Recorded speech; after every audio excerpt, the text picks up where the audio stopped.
Okay, so Acts 23, this is whenever Paul is now, he was being beaten pretty much, they were going to kill him.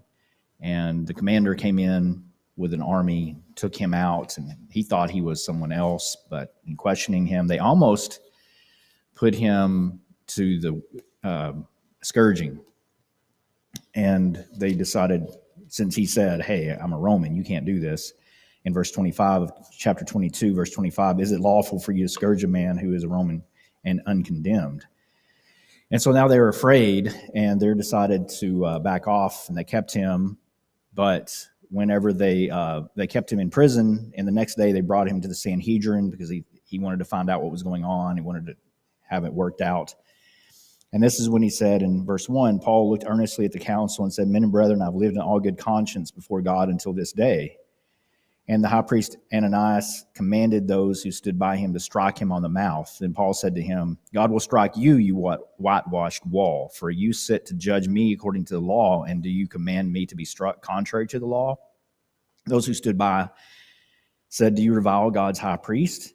Then Paul said, I did not know, brethren, that he was the high priest, for it is written, you shall not speak evil of a ruler of your people. But when Paul perceived that one part were Sadducees and the other Pharisees, he cried out in the council, men and brethren, I'm a Pharisee, the son of a Pharisee, concerning the hope and resurrection of the dead, I am being judged. And then chaos ensued, and they ended up fighting, and so nothing was really settled or solved. But first idea that I want to think about was, why wouldn't Paul know who the high priest was? That would be in, of course, the verse 2, when the high priest commanded him, but Paul then rebuked him, and he said in verse 5, I didn't know who he was. You have any idea? Well, I mean, Paul had been away from Jerusalem for a considerable amount of time. So, it's entirely possible he really didn't know who the high priest was. He had been away for a while. Yeah, he definitely was being honest and truthful. So he had been away for a while, for years, in fact, and now he is here. And also, how would you recognize the high priest normally? I mean, not like we know, but how would you imagine that you would have recognized the high priest if you saw him on the streets? Yeah, by the way, what he wore. But this kind of was an emergency meeting. Maybe he wasn't wearing the garb. I mean, I assume he wasn't wearing priestly garb to be there, but or Paul would have recognized him. In looking at a little bit of history, the high priest just before this time period, the high priest was taken out of office by Rome because of various rebellions that were going on, and they blamed him for it. They took him out, and they put in, they didn't actually put in a high priest. Ananias assumed the role of high priest, and this was a new position for him, fairly new, and so he wouldn't have known. I don't know how long he'd been in office, but he was in there a short enough period of time that Paul didn't know who it was, and so that's part of what's going on here. And he did it innocently, but he definitely recognized and changed and repented, and so he didn't want to do that. He shouldn't do that.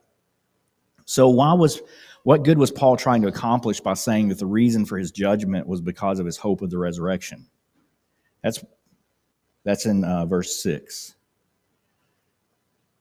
He knew whenever he opened that can of worms that the Pharisees and Sadducees would be correct. He's looking for, I mean, it looks like he's wanting to cause trouble, right? He's looking like he's wanting them to start arguing with each other, because then they're not focused on him, right? He's what? He's dividing the front.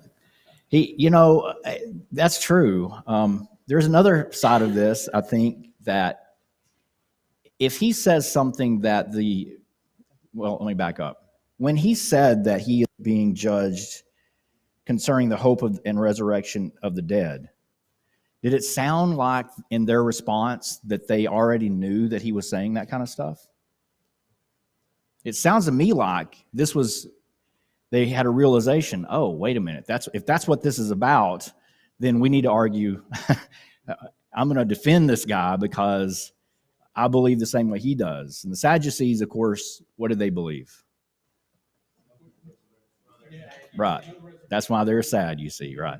No resurrection, no angels, no spirits. The only thing that existed in the spiritual realm was God. And incidentally, it's kind of odd because we see the Sadducees as the liberals and the Pharisees as the conservatives in the way we view things often. And there's some truth to that. But the Pharisees actually accepted a lot more of Scripture than the Sadducees did. The Sadducees accepted 5 books of the Old Testament. That was it. The rest of it was commentary, and they didn't really care much for the commentary either. So, and it didn't specifically say anything in the Pentateuch about the angels, except for some argumental. We can argue some things here and there, but for the most part, they believe that Pentateuch didn't talk about angels and spirit beings, and so we shouldn't believe in them. And that's the basis for it. The Pharisees took the entire Old Testament that we know of and was very firm in their belief about that. Yeah. So, Jason, the Sadducees, the 3 beings that approached Abraham.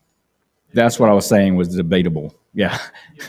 They didn't believe in angels, though, so I don't know how they explain that, except for those 2 guys were representatives. I have no idea, but because I mean they did believe that they were descendants of Abraham. Yes, they believed that they were descendants of Abraham. Okay. Yeah, and they believed that there is a God and that He could do miracles. They believed in that kind of stuff. But as far as I can tell, so anyway, now he's talking to them and he's throwing this idea out, and I think part of that is he wants to see them fight about it. But what he has done is effectively gotten half of the group on his side. They're already open to his suggestions. And if they didn't know he was talking about that says something. It says something about their prejudice against him. They didn't actually know what he taught. If they knew did Paul go around teaching about the resurrection of the dead? That was a central theme of his, right? Jesus was raised from the dead. You're going to be raised from the dead. That was a central theme. They didn't even bother to find out that was what he taught before they brought him in here. And of course, the reason that they're putting him under judgment was, what was the accusation? You remember?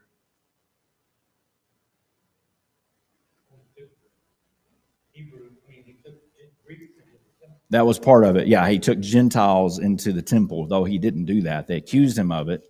And the other one was they were already mad because they said he was going around talking evil against Moses and talking evil against the law of Moses and the temple. And go ahead. Trying to change their customs, and right, exactly. That's exactly what was said. So they're already mad, and they're just looking for an opportunity, and so they say, "Hey, here's an opportunity. We'll just make this up." In talking about, in listening to, if they would have sat down and listened to a sermon from Paul, they had all the answers they needed, but they didn't do that. They just went by what everyone said he said, and that hearsay then is what got him in all the hot water. That's my opinion about it, but it seems like he's now, for the first time, they might realize, he does say something that we agree with, so they got on his side. Whether or not they knew that already, I don't know, but they definitely started arguing about it. And so there's this division, and in fact, in verse 10, it says, when there arose a great dissension, the commander, fearing lest Paul might be pulled to pieces by them, commanded the soldiers to go down and take him by force from among them and bring him into the barracks. So he had to do that again, go back in and do it by force. So the following night, the Lord stood by him and said, "Be of good cheer, Paul, for as you have testified for me in Jerusalem, so you must also bear witness at Rome." When have we seen this kind of thing happen with Jesus talking to Paul like this before? You remember the circumstances? Yeah, on the road to Damascus. Well, that was one. Yeah. It was a little bit different. There's actually another event with the same context. Let me see if I can find it. It just came to me because that's what my mind does. It jumps to things. This would have been when he was worried about persecution at one particular place. I think it's going to be maybe in Athens or Corinth.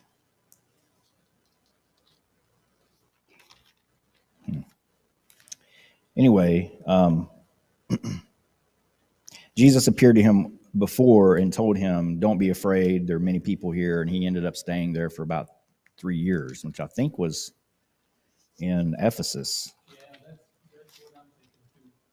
So anyway, I can't put my finger on exactly where it is, but this is a similar thing that happened before. And yeah, You know, when Ananias ordered the guards to strike Paul, if Paul would have really, I mean, if he'd been vindictive, he could have had Ananias and all those guards crucified because he's a Roman citizen, and they were not. right? And if a non-Roman struck a Roman, that's a death penalty. That's a good point. It's a death penalty for striking him. I wonder what kind of trouble they'd be in if they realized that he was a Roman and they were putting him on trial. I don't know if they had the right to do that either. No, they didn't. They didn't. But this guy this commander was all for it. I guess he wanted to figure it out.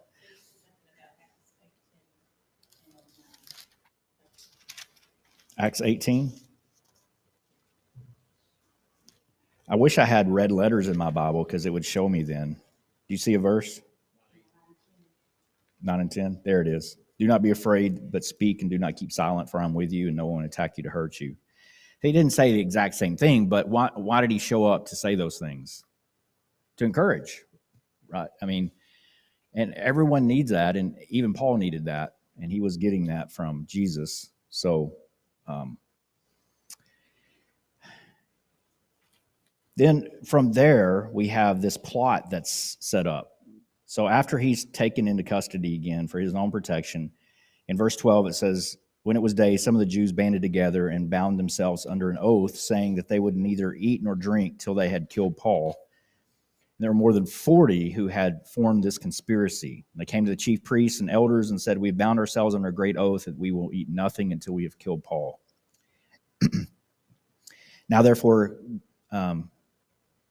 Now you, therefore, together with the council, suggest to the commander that he be brought down to you tomorrow, as though you were going to make further inquiries concerning him, but we are ready to kill him before he comes near." So when Paul's sister's son heard of their ambush, he went and entered the barracks and told Paul. And Paul told one of the centurions to take to him and said, "Take this young man to the commander, for he has something to tell him." And he took him and brought him to the commander and said, "Paul the prisoner called me to him and asked me to bring this young man to you. He has something to say to you." Then the commander took him by the hand and went aside and asked privately, "What is it that you have to tell me?" And he said, "The Jews have agreed to ask that you bring Paul down to the council tomorrow, as though they were going to inquire more fully about him. But do not yield to them, for more than 40 of them lie in wait for him, men who have bound themselves by an oath that they will neither eat nor drink till they have killed him. And now they are ready, waiting for the promise from you." So the commander let the young man depart and commanded him, "Tell no one that you have revealed these things to me." All right, so now there's this plot. We're all aware of what's going on. They're going to be killing him. That's the plan. And they're serious. They're not going to eat or drink until this happens. So they're going to have to get it done quickly, or there's going to be problems for them, right? So they're committed to this, and they go to the temple elders and the priests and say, "This is what we're going to do." Chief priests and the elders, and they bound themselves to this. So the question is, was this a conspiracy a serious threat to Paul's safety?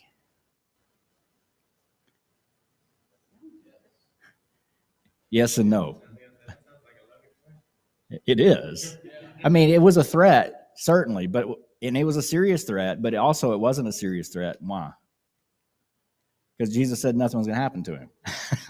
I mean, so if Paul had not have heard that, he would have been, how do you think he would have been feeling versus when he did hear it, right? When he heard Jesus' words. It's a great comfort. Yeah. I mean, I think at this point in Paul's life, he knows ultimately he's going to be in Caesar's household to teach the gospel. Right. He knows he's going to get to Rome, and he's just looking for the opportunity to get there, I guess. Yeah, I guess you could say that for sure. And he may not know how it's playing out, but he knows one thing: he's going to be protected. And it's reinforced here again. By the way, how many times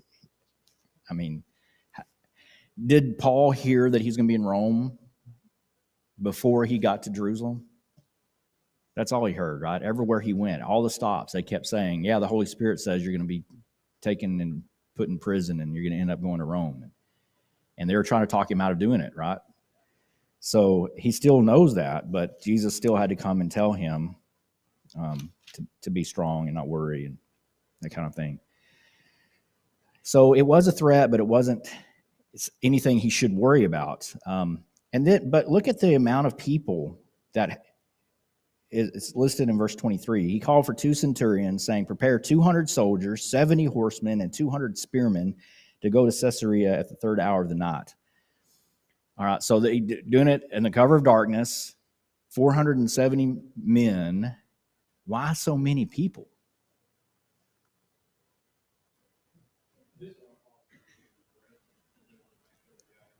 They want to, yeah, because it could have been, if it was 40, there could have been more involved. I mean, this could have been a big, right? Okay, what were you going to say? Plus, the centurion, I mean, he knew at this point that Paul was a Roman citizen. And if he allowed something to happen to him, it was. Right, he's protecting himself. Yes, and he's doing everything he can. Why would he take him to Caesarea? Now, I'm not looking for a political answer. The political answer is because that's where the seat of power was going to be for the governor. It wasn't necessarily there in Jerusalem. It was going to be in Caesarea. This is where Herod had built his praetorium. His palace was there, and so this is where a lot of the dignitaries would come in and out. And Jerusalem was that way too, but Caesarea was not Jerusalem. So why would he take him instead of keeping him there in the prison? He wouldn't have to deal with so many Jews. He wouldn't have to deal with so many Jews, right?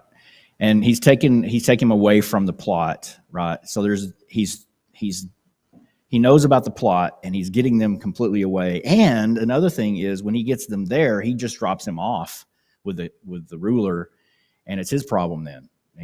It's not the commander. He doesn't have any more problem anymore. So he's just pushing it, kicking the can down the road, I guess you'd say.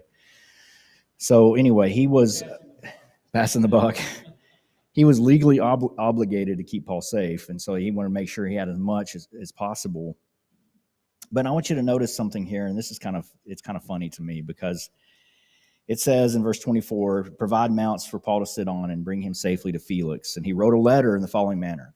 Claudius Lysias, to the most excellent governor Felix, greetings. This man was seized by the Jews and was about to be killed by them. Coming with the troops, I rescued him, having learned that he was a Roman. And when I wanted to know the reason they accused him, I brought him before the council. I found out that he was accused concerning questions of their law, but had nothing charged against him, deserting of death or chains. And when it was told me that the Jews lay in wait for the man, I sent him immediately to you and also commanded his accusers to state before you the charges against him. Farewell. Okay.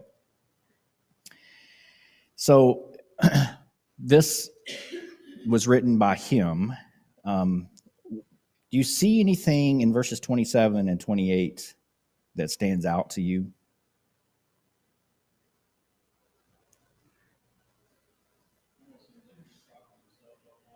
He's propping himself up. I rescued him. But when did he rescue him? When he found out that he was a Roman. It's like they were about to kill him. Then I learned that he was a Roman, so I decided to go in and rescue him, right? So he's this honorable thing. He's obviously avoiding the fact that he arrested a Roman citizen and didn't know he was a Roman.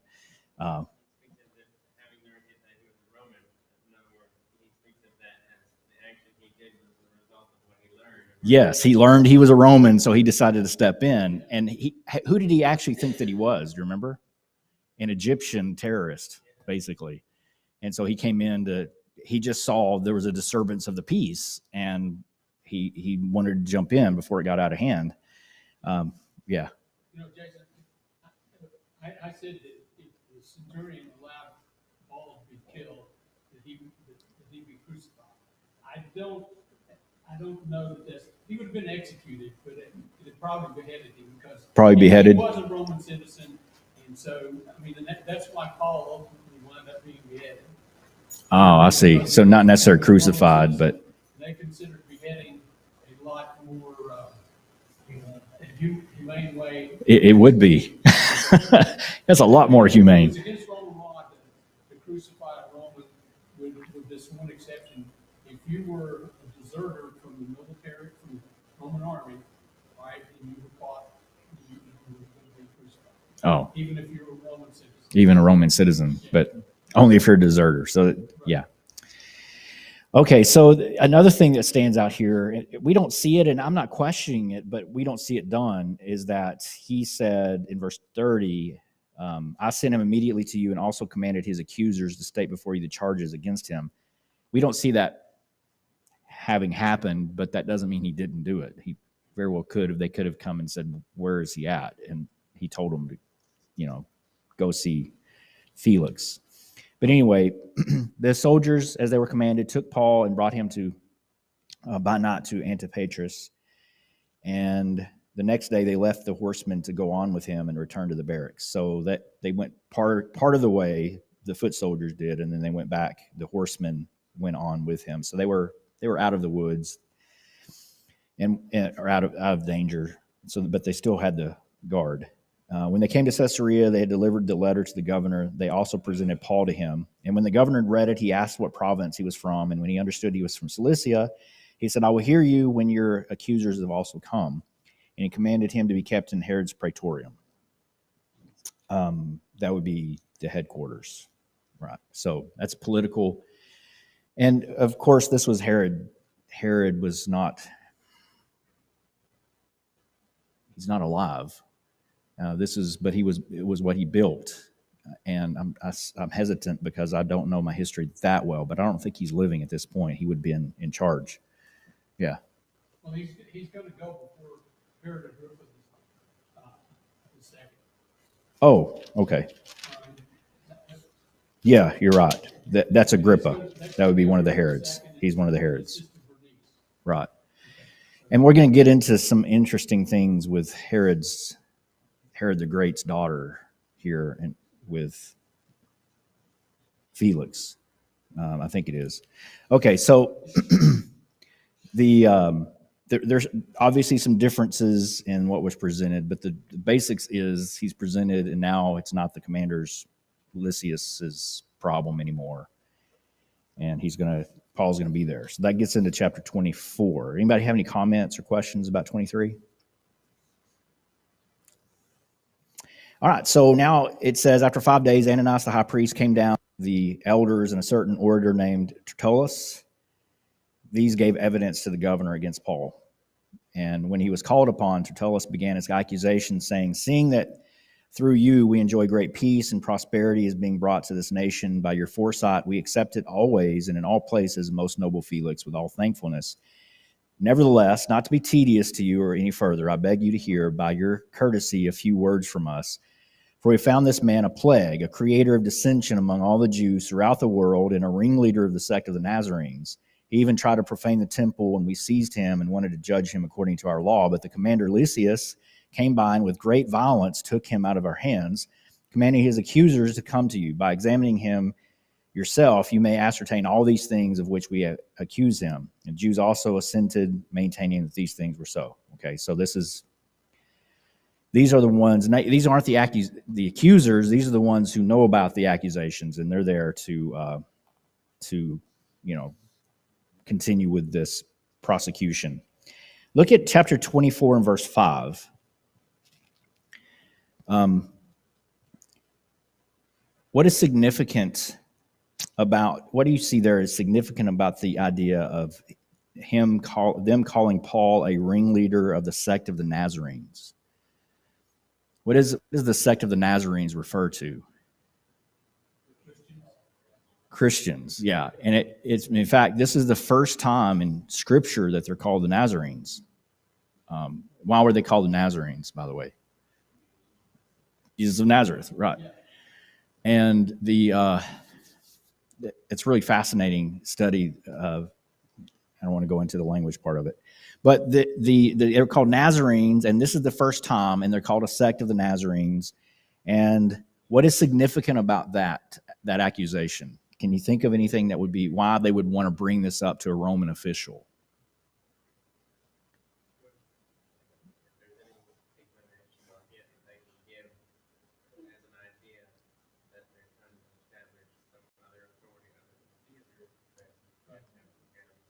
All right, so there's some kind of they're showing some kind of a separation from mainline Judaism, right? And the reason would be because now they're going to be able to make the case that it's not all of Judaism, because what happens if they convince Rome that the Christians are trying to have a new Caesar besides the one in Rome, and the Romans think that the Christians are just Jews? What's going to happen to the Jews? They're all going to be killed. I mean, they're not going to put up with it. So they're going through painstaking efforts to make sure they realize, hey, this is a separate thing here. There's something else going on. We're seeing this already. We've seen this already in some of the other dealings that Paul had, especially in this third missionary journey, where he went to different places and they started making accusations. Remember in Thessalonica, where Jason and his household were at, and they arrested him. They started doing political things. Remember also with Diana in Ephesus, where there were problems, and so they're making accusations. They're smart enough. They're getting smarter. They're learning not to just accuse them of teaching strange doctrines. The Romans don't care about that, but they're starting to see that they need to make something else. So they're making a distinction between them and the Jews. And also, the Jewish religion was a recognized religion by Rome. And if they can show that the Christians are not Jews, then they can make a case against the Christians from a Roman perspective, because you have to be a sanctioned religion. And one of the accusations that was made against Christians by the Roman Empire later on was that they were atheists, and that's because they didn't believe in all the gods. Another one was that they accused them of being traitors and anti-Rome, and that's because they didn't. Another part of that was because they didn't buy into all the false gods. They thought it was they have their own religion. They saw that as seditious because that wasn't a recognized religion, and they're not cooperating with the recognized religions. They have their own, so they're seeing them as pulling away from Rome. And so that, I think that part of this is a seed for that for later on. All right, look in verses 6 and 7.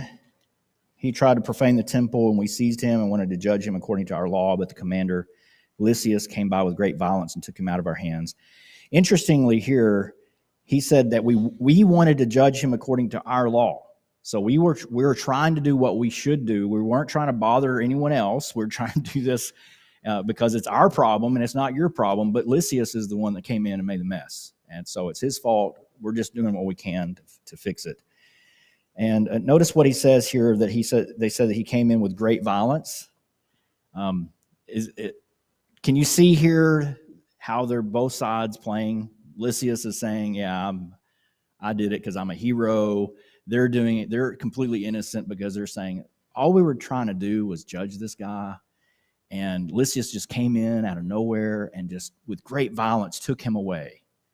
But what were they actually doing? They were beating him. They were going to beat him to death. They weren't judging him. They weren't putting him on trial. That's what they were saying, but they obviously weren't doing that. So we have lying on both sides, which is, that's kind of what happens in courtrooms. Let's see. Then he goes on, and Paul, in fact, in verse 10, Paul, after the governor had nodded to him to speak, answered, "Inasmuch as I know that you have been for many years a judge of this nation, I do the more cheerfully answer for myself, because you may ascertain that it is no more than 12 days since I went up to Jerusalem to worship, and they neither found me in the temple disputing with anyone, nor inciting the crowd, either in the synagogues or in the city. And nor can they prove the things of which they now accuse me. All right, so part of the accusation was that he was causing trouble around the world, and also because he was leading the sect of the Nazarenes, he's causing trouble in Jerusalem. And his response is, it's been 12 days since I got to Jerusalem. And no one has said anything. No one has witnessed anything. I haven't caused any trouble at all. Was he being honest with that? Yeah, he didn't do anything. In fact, when he got there, remember, he was approached by the elders of the church, and the church is a very prominent part of the Jewish people there at that point. And they said, we want you to go to the temple and even make an offering and pay for these people's sacrifices for their cleansing from that whole discussion that we had about the vows that they took, right? Why is he doing that? To keep the peace. I mean, he was doing that, okay? So he's trying to make things better, and he's trying to live a good life, and they're just coming in, making things up. And he says, but I confess to you that according to the way, which they call a sect, so I worship the God of my fathers, believing all things that were written in the law and in the prophets. Now, I think he realizes what's happening in that separation, because now he's coming at that, and he says they call this a sect, but what does he say is the basis of his teachings? All the law, right? It's accordance with everything that all the Jews believe. So he's pulling it right back in, right back in there. This is all part of that, and they call it a sect, but all we're doing is doing what the law says and the prophets. I have hope in God, which they themselves also accept. So that's how they're the same. That there will be a resurrection of the dead, both of the just and the unjust. This being so, I myself always strive to have a conscience without offense toward God and men. And after many years, I came to bring alms and offerings to my nation, in the midst of which some Jews from Asia found me purified in the temple, neither with a mob nor with tumult. And they ought to have been here before you to object if they had anything against me. So now this is where he's saying, this is what happened. I was there, and I came bearing what? Offerings, which he did for those two men, and what else? And alms. What are alms? Gifts. Yeah. Typically to the poor. So when did he bring alms to the poor? You know, his entire third missionary journey, we talked about it a little bit, but his entire third missionary journey was collecting funds from place to place. So everywhere he went, he was collecting funds. We even talked about how he sent word ahead to Corinth to make sure they were ready when he got there. And what were they doing with the funds? They were sending it to Jerusalem for the poor saints. And that's what he was doing. That was his whole reason, really, for the whole missionary journey, or at least it was part of what he was doing. And then he brought that back, and he says there are a few people from Asia who didn't like him. Now, we've seen them before. They followed him all over the place, and so everywhere Paul went, they would show up, and they're the ones that caused lots of problems for him.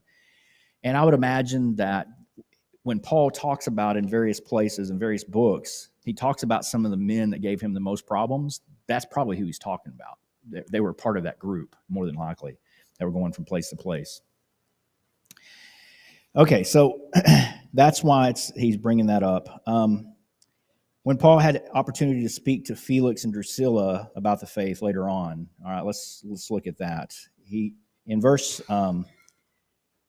22, it says, when Felix heard these things, having more accurate knowledge of the way, he adjourned the proceedings and said, when Lysias, the commander, comes down, I will make a decision on your case.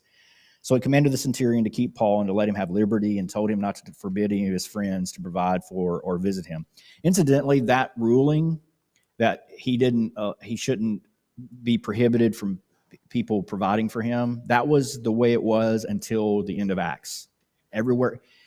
I've seen book covers talking about some of the books that he wrote in the prison epistles, and that show him with chains and the bars over the windows, and that's not the way it was. He was under house arrest in the book of Acts.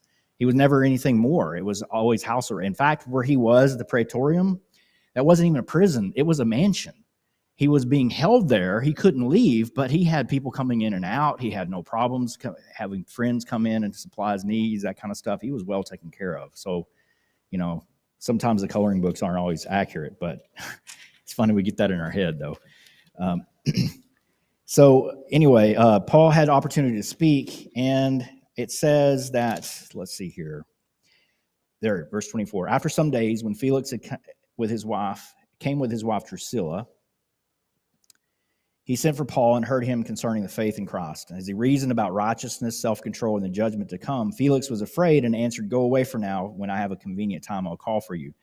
Meanwhile, he also hoped that money would be given him by Paul, that he might release him. Therefore, he sent for him more often and conversed with him. But after 2 years, Porcius Festus succeeded Felix, and Felix, wanting to do the Jews a favor, left Paul bound. Okay, so he is there before Felix, and he's waiting. Felix is procrastinating because he's waiting for Lysias, the commander, to come back. Evidently, he has to question him about this before he can make decisions and find out his side of it. And in the meantime, Felix and his wife Drusilla, who was Jewish, sent for Paul.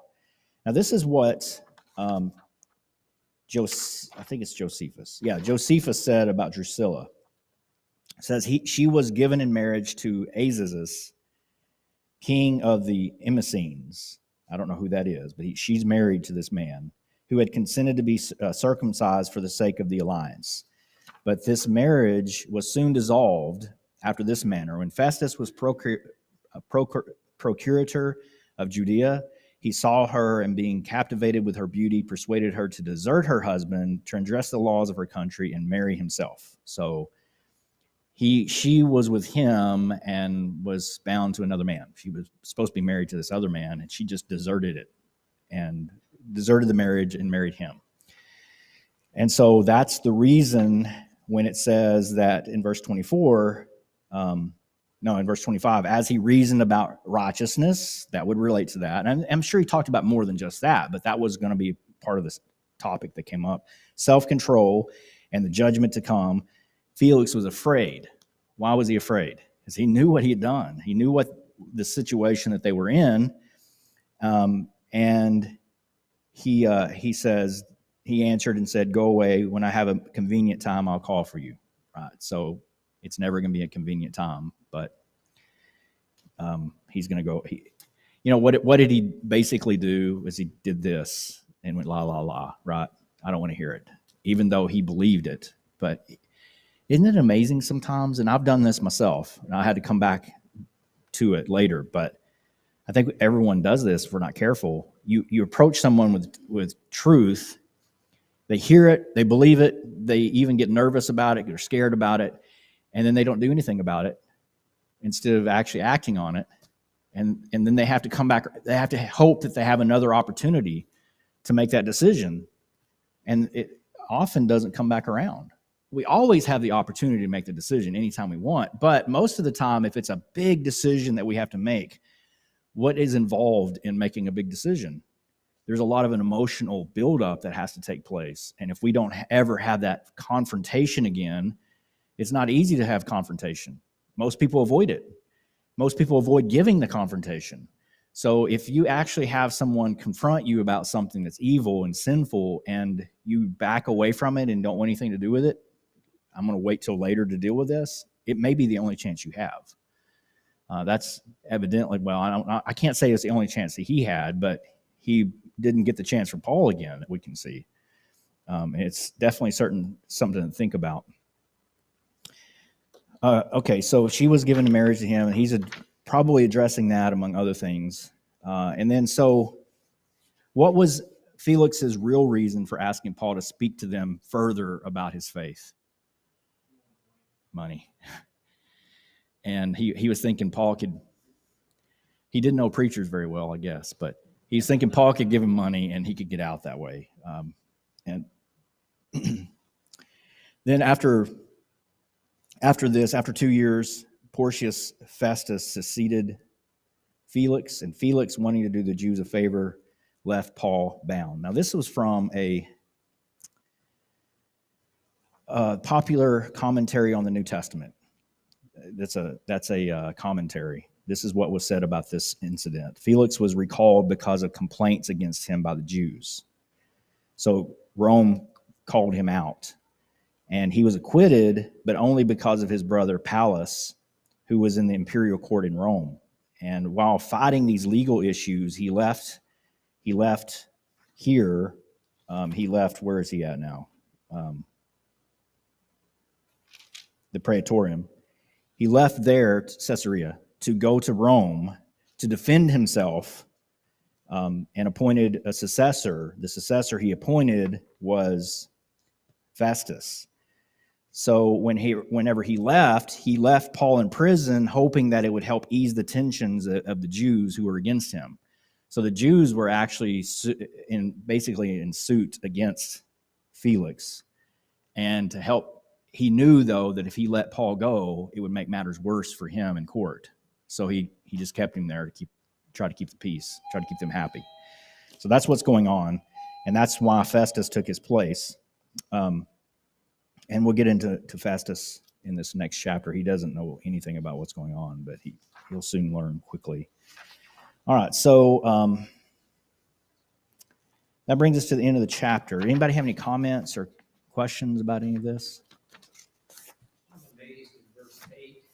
They thought that Paul taught that he would convict himself of being guilty. Evidently, they knew what his usual preaching was like. They thought that would be what convicted him. You talking about in chapter 24 and verse 8? 28, verse 8. Well, they were trying. Are you saying they're trying to catch him in his words? No. And mine reads, it reads 8, I think it's verse 8. Chapter 24, verse 8, Paul.